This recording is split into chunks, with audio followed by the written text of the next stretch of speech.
Clint Eastwood taught me how to set my jaw on Saturday mornings. But it was Bill Bixby who taught me to walk. Dr. David Banner to me. He was only an actor playing the man to Ferrigno's Incredible Hulk.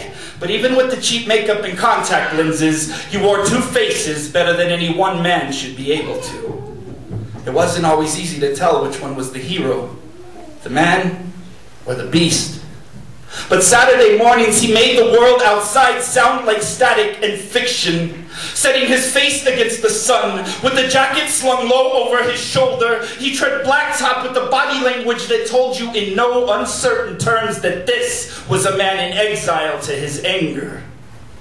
But man, he made lonely look cool. So I practiced his moves. When those neighborhood kids in tree houses turned me away, I made my shy silence surround me.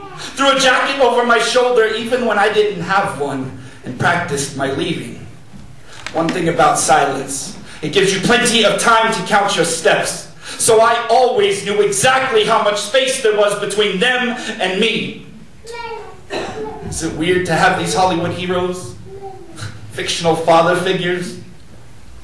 I don't know.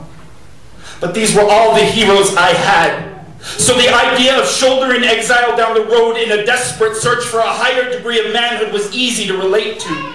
I spent countless evenings wandering empty streets, imagining my shadows growing behind me, a raging spirit waiting to be unleashed. I wanted my hands to grow like his. At that age, it would have made them about the size of a man's. But it wasn't always the man I wanted to be.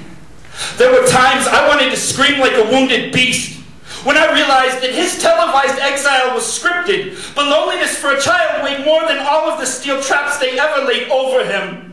I wondered if I would ever overcome the silence that made me so shy. See, every hero was born in battle, and I never lost a fight. Even at age 9, when a drunken biker who called himself Thor came home with my mother.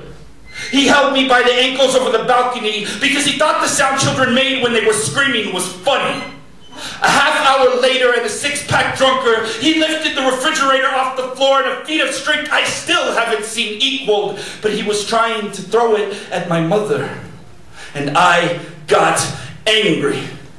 I stood in front of him with fists clenched so tight they could have squeezed the light from the room. And I swear, I felt my shadow stand up behind me, creating the impression of greater size. So when I looked him in the eyes and said, "It's time for you to leave," he did. And it made me believe. I still get lonely on Saturday mornings, and sometimes I feel a need to leave whatever I'm doing, but don't be surprised. I've got a secret identity. And that makes me a hero because, damn it, I still believe. I still believe.